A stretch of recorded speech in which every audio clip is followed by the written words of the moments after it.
in Lagos West Senatorial District and the Senate of the Federal Republic of Nigeria. Mr. President, distinguished colleague, the motion is on the urgent need to reduce the gap between the lending interest rate and the deposit rate among commercial banks and other financial institutions. The motion goes thus. The Senate note that the interest rate is the amount of interest due per period as a proportion of the amount lent, deposit, or borrow, called the principal sum. It is the proportion of an amount loaned with the lender charges as an interest to the borrower, normally expressed as an annual percentage. Further note that there is a huge divergence between the deposit and the lending rate in Nigeria. According to the data from the Central Bank of Nigeria, savings deposit rate as at December 2019 was 3.89%, while the prime and the maximum lending rate were 14.99% and 30.72% in the same period. Worried that Nigerian current lending rate is one of the highest in the world, while the prime lending rate, according to the Central Bank of Nigeria Monetary Policy Rate, MPR, is 14.99%.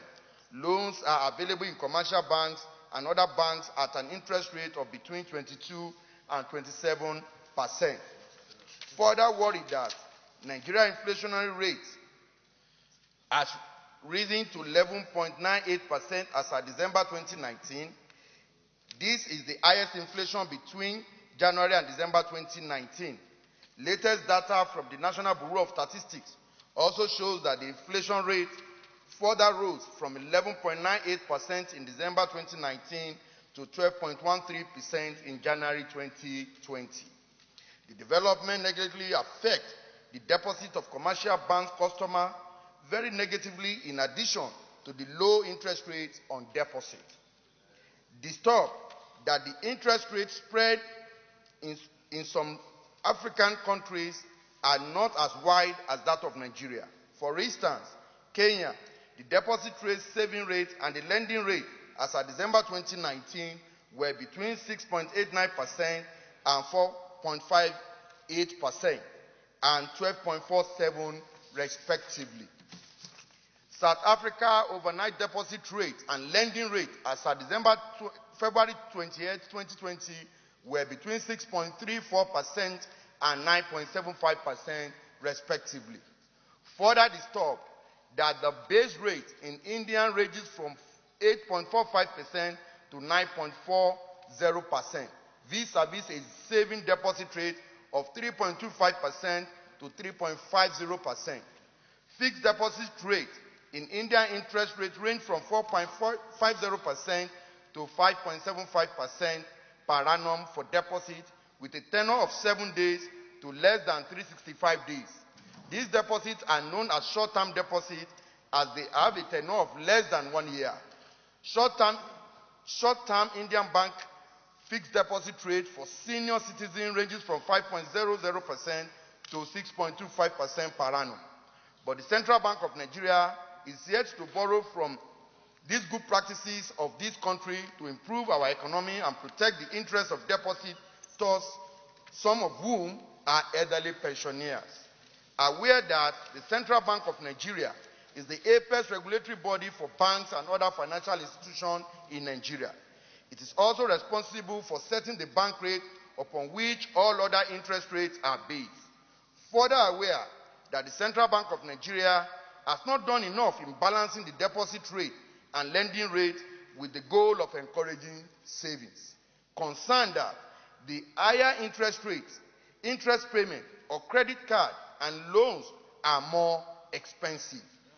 These therefore discourage people from borrowing and spending, while those who already have loans will have less disposable income because they spend more on interest payment. The low consumption, this usually occasions with after production in the real sector of the economy. Accordingly resolved to mandate the Senate Committee on Finance, Senate Committee on Banking and Insurance and Financial Institutions to investigate the rationale behind this huge difference between the deposit and the lending rate as obtained among commercial banks and other financial institutions. I so move, Mr. President. The content of this motion is a sad commentary on the way we run our affairs in this country. This is very sad. Why? Why should we continue to remain different from what is happening elsewhere, where things are working well? Why do you want to reinvent the wheels negatively? Try to do things in a different way. This is very bad. We see what is happening in developed economies where things are working properly. Yet we do our own differently. Why should the central bank decide to say, okay, the maximum lending rate should be 14.something%? Why, while deposit rate should be 3.something%? Why? You want it's a deliberate attempt to create a situation where citizens will be shortchanged. Should be shortchanged. And in reality, if you go out there, you go to the banks to borrow money, the amount charged on that money you borrow range from 24 to 30% as you speak. 24 to 30%, the highest in the world. The highest. Then how can a good economy thrive in this kind of situation? How can investors come into our country to invest, to do business in this country? It's not possible. No business remains without borrowing from the bank. No business at all, no matter. I give an instance sometimes back. Dangote is the richest person in Africa. When he decided to initiate the idea of establishing a refinery, he had to go to the banks to borrow money. Even though he's the richest person, there was a consortium of banks that assisted him to pursue that idea. And he's now succeeding. He's about to get it finished and commissioned. Now, you see the trend in India, in other parts of the world. Look at the trend. We are shortchanging our businesses. We are shortchanging our citizens. And this must stop. And it's coming from the central bank itself. Because the parity, the difference is very wide. It's very wide. Well, if anybody does not know, if you take money now to the bank to deposit, what they give you now is even less than 2%. It's 0.5%. It's less than 2%. Whereas you want to borrow, they charge you 30%. The same money. You take money there, they give you below 1%, and when you want to borrow, they charge you 30%. What kind of criminality is this? This is a rip-off. Exactly. It's a rip-off, Mr. President. This assembly, the highest assembly in this country, must rise to the occasion and make sure we investigate and call central bank to order. Central bank is the number one culprit here because it gives the parameter for this criminality to occur. So, Mr. President, I'm saying this because I come from a business background. I know what is happening there. I know how our business has been shortchanged. How the idea of ensuring an up and doing economy in this country is being sabotaged. Because it's a sabotage. So, Mr. President, I commend my good friend and brother who brought up this motion for his vigilance. And we need to pursue this matter. Please round up, please. Senator. Is to have access to some basic things. Access to infrastructure and access to capital. In this case, credit is very, very important.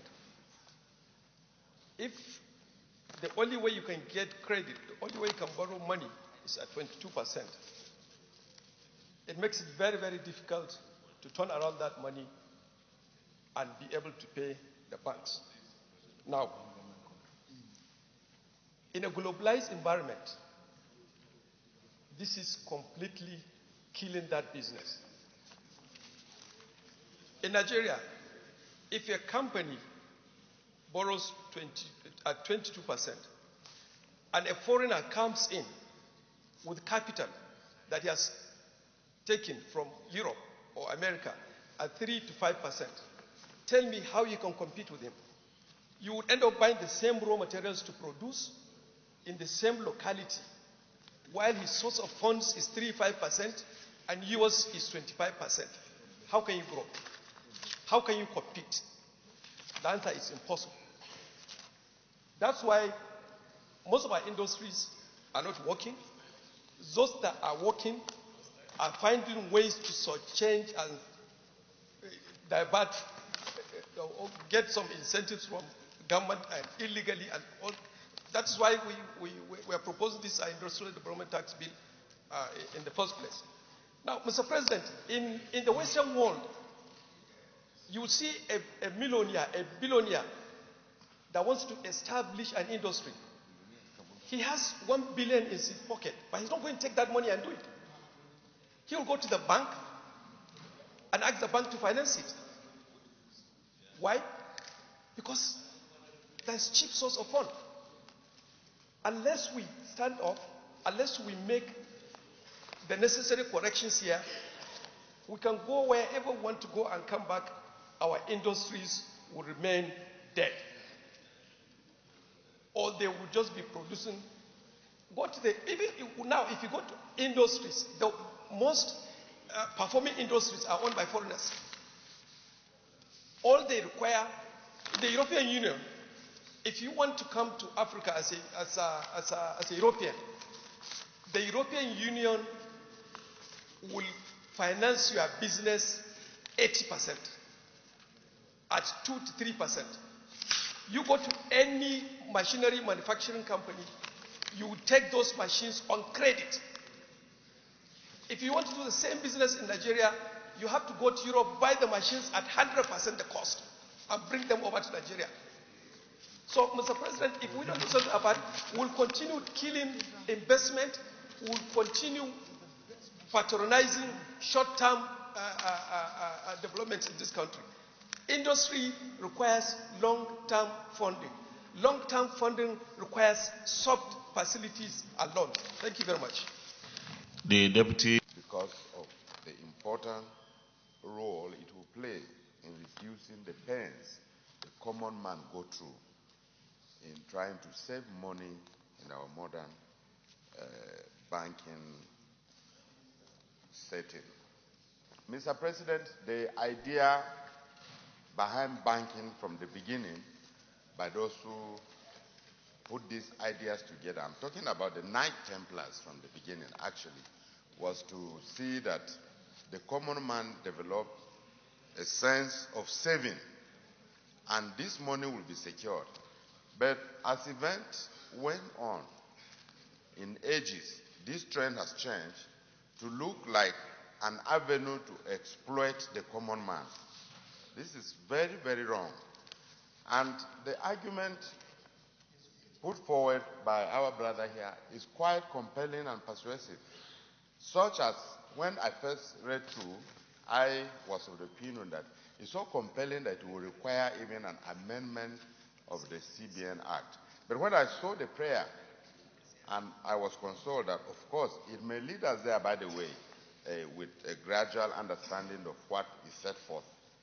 Except I may just differ with my brother that it's a strictly banking matter, but as finance people, they provide the backing support. Maybe the lead committee could be banking committee, which I belong anyway. I'm not being selfish, by the way. The lead committee should be the banking committee, and then we can see where we'll go. Mr. President, with this, I want to support this motion. Senator Betty. When the government borrows, our fund managers need to look at funds that are of longer term, rather than. I'll give you a simple analogy. If the government starts buying treasury bills by next week, interest rates for deposits will go up. Interest rates for deposit is down now because Treasury bills, CBN gave an instruction that nobody should buy Treasury bills again. That's why the interest rate on deposit is low. So if our fund managers will look for longer term funds from outside to support our budget process rather than taking so much money from the domestic market. I tell you, any bank would rather give their money to government because it's less risky. But if you are going to give loans to individuals, you're going to be doing all sorts of risk analysis, and the risk element is always higher. So, but with government, you give the loan, you go home and sleep. So banks would rather give money to government and take their interest and maybe even retrench their staff and make their profit and declare their profit at the end of the year. So while I support this motion, I'd like when we are looking at this, when the committees are looking at this, it is important for us to look at better ways of funding domestic borrowing for funding budgets. It will help a lot to stabilize the system, because what we have today, there's no way we can have industries in Nigeria functioning. Of course, smallholder businesses are completely gone because there's no way you can even, and startups cannot even do anything because there's no way you can even start up any business with the kind of interest rates we are talking about here. And so outsiders will continue to come to Nigeria and do the businesses we are supposed to do. We are talking to the Shippers Council yesterday, and by the time we are talking to them, most ship owners cannot even afford to cope with the interest rates to finance their shipping business, but outsiders, and that is why you have more of foreign shippers lifting petroleum products for Nigeria. So it's something that we really need to investigate properly and take a very good look at it and make sure that all aspects of this issue is addressed properly so that our small businesses can be protected and the economy can grow better. Thank you, Mr. Speaker. Thank you, Senator Balaibanala.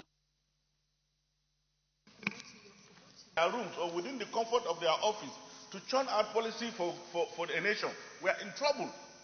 That's why we have a parliament.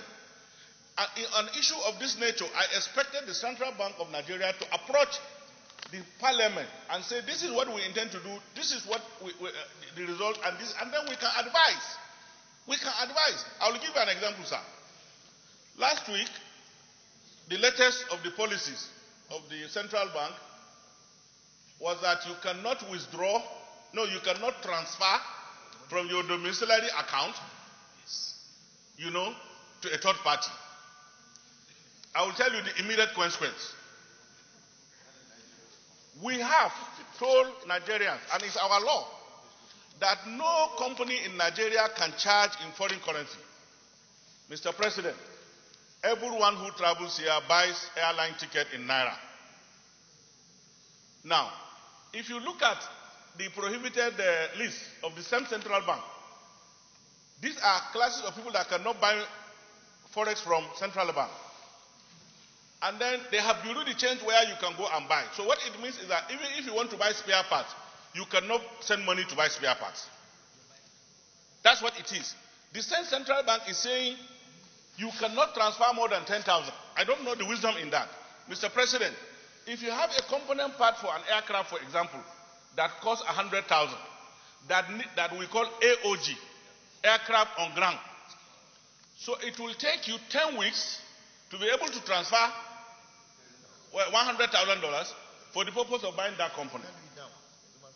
It's ridiculous. And with this new policy, you can't even do it. That's what it means, sir.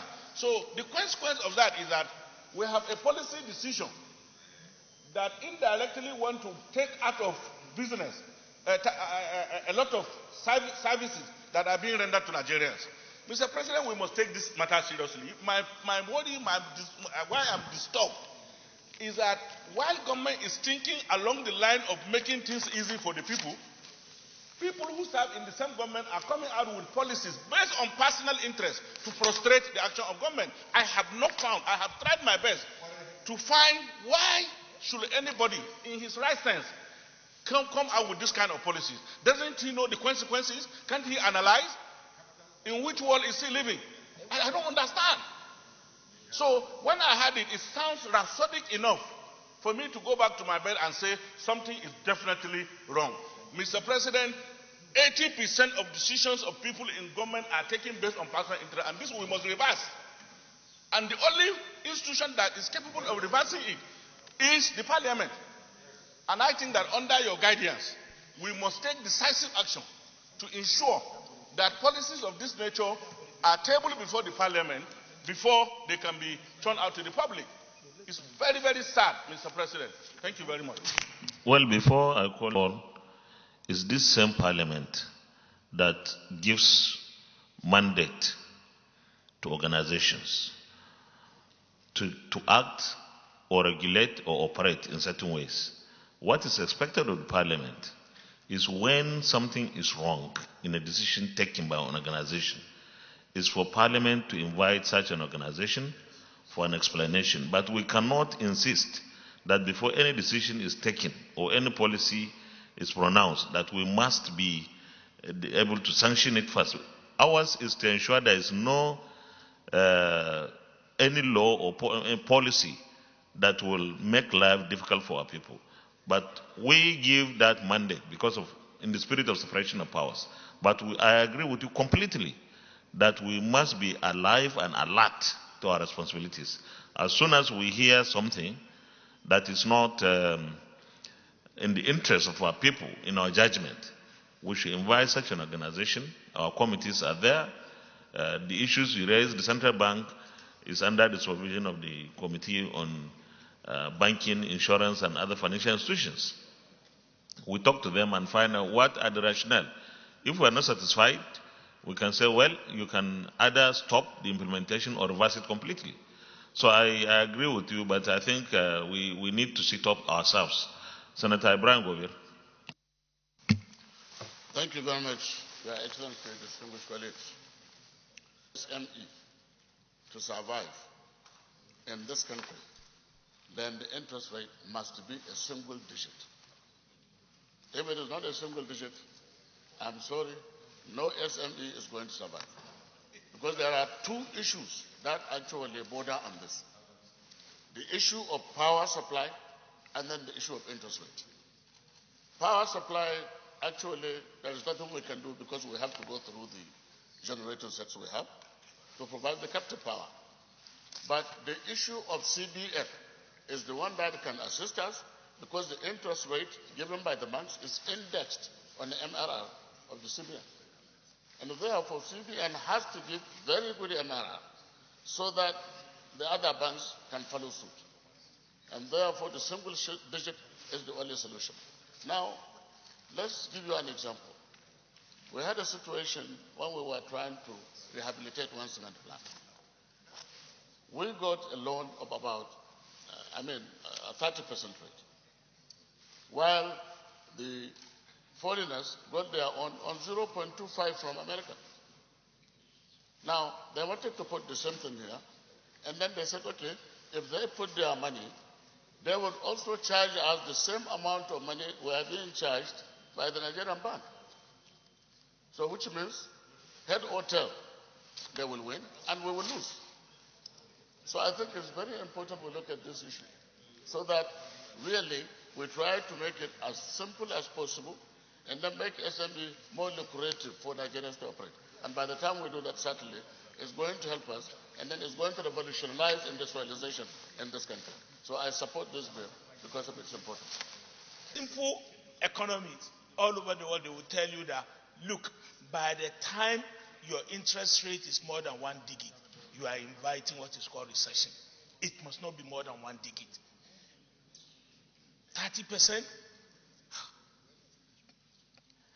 I pity the way we are going to handle this our country, the way if the policymaker continue this way. But you have given one solution that in the banking committee or the committee that are involved should call them and ask and then tell them point blank, the country cannot survive like this. Thank you, Mr. President. Senator Uche Lilian Ekunife. Thrives when the private sector is strong. And private sector cannot be strong if the lending rate is very high. In this scenario, there is no business can thrive with 30, 31% or 32% interest rate. No way. Every manufacturer needs power. Every manufacturer needs good roads. Every manufacturer needs good transportation. The way things are in Nigeria today, can any industry survive? It can't. Most industries run on generators. And if they run on generators, they're also thinking about how to pay back the loan they have collected. And in Nigeria, they don't even have long-term loans. They give them 1 year, 2 years, and every business is to make profit. Can they even sustain and pay back the loan within 1 year or 2 years? They cannot do that. So, Mr. President, I think this motion has come when we need to also look into the policies of CBN. Today, there will be one policy, tomorrow another policy. We need to look into what they're doing. Because every policy of government must be people-friendly. We cannot bring policy that will stifle the economy of Nigerians. And SMEs, definitely, are the people that can help the government to sustain the labor market. The productive age in Nigeria is between 23 and 50 years. And these are the same ages of people that are in the houses, they don't have job, they don't have work. Most times you go out to do skill acquisition training. After that training, what happens? Many of them would like to have soft loan from banks to go and start up their businesses. And when they go to banks to get this loan, apart from asking for collaterals that are not there, they also ask for in this high interest rate. And nobody can afford that, Mr. President. So I think that this motion, if we follow it up to conclusion by ensuring that they comply to the prayers as we are going to pass here, we'll definitely get our businesses back to order, especially the private sector driven. And in doing that, Mr. President, I would like to have a second prayer to it.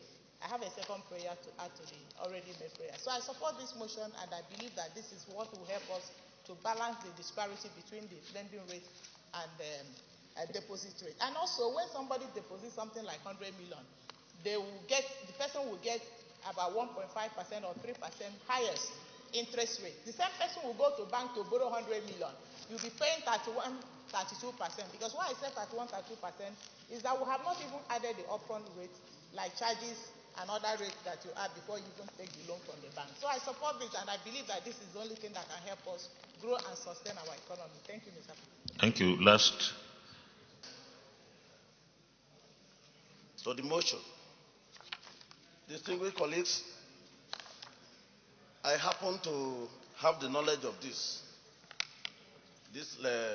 lending rate between the differences between lending rate and deposit rate.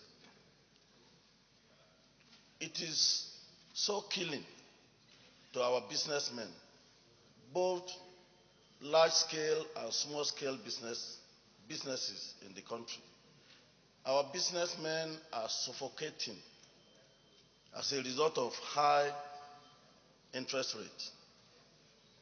For any nation to develop, there must be a vibrant MSME activities. And for any business to thrive, they must take loan one way or the other from the banks. I want to equally add that the idea of 31 to 32% is not even the case here. When we look at the microfinance bank aspect of it, I think nobody has really said anything about microfinance bank. Those are even the ones that are killing our women in the villages more. Microfinance banks are taking up to 10% monthly, even though it's a short-term loan. And by the time you look at it, it will be like 120% per annum, as against the 27% of bigger commercial banks. I think with all this, the rate of default in terms of loan repayment is very high. It's extremely very high. And most of our businessmen are losing their properties to banks and all that. I think if the government really wants to help the citizenry, particularly in terms of promoting the businesses, I think we really need to, this motion, we need to go beyond this motion to really sit down with the appropriate authority to bridge this gap. If you have more than single digit interest rate, definitely the businesses cannot thrive. And also, our indigenous companies cannot compete with the foreign companies because they are assessing low interest rates. Their interest rate is single digit. And if that is the case, it means that a policy, strong policy, has to be in place. We know that these banks are in for business, it's people's business also. But government has to really come in here because it is government that regulates their business, the commercial banks. Then if that is the case, it means that government can come in to regulate. And also, if they need to subsidize them in a way, because there must be something there, there must be problem there. We can't just wake up overnight and say our interest rate must always be higher than what is obtainable in the whole world. Something is wrong somewhere. I think we need to address that is wrong somewhere so that our people can have access to soft loan and so that the economy can grow. And there's no way we can have economic development without the businesses. And there's no way the business can develop without access to soft loan from commercial banks.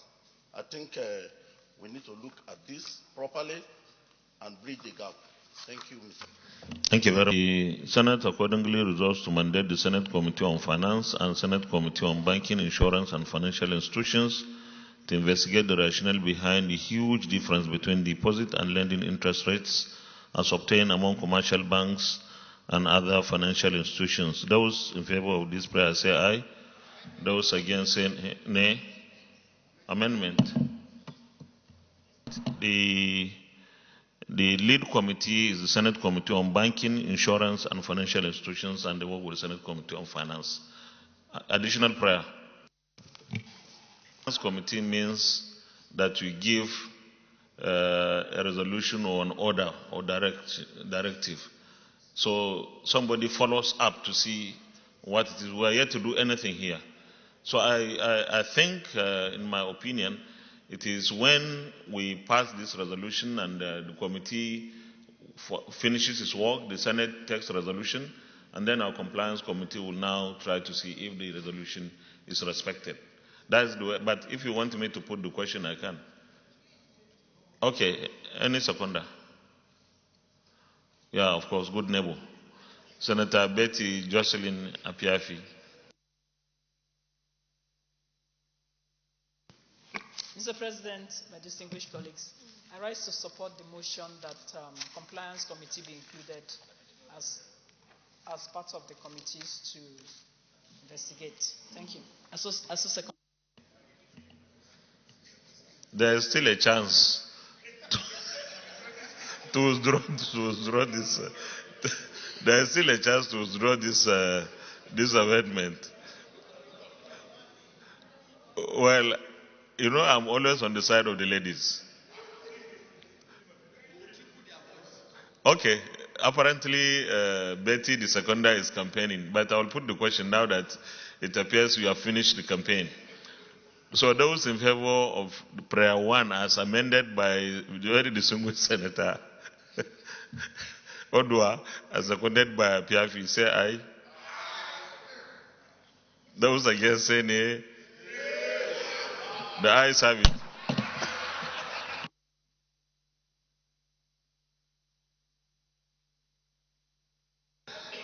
A leader of the Senate. To withdraw your case is right.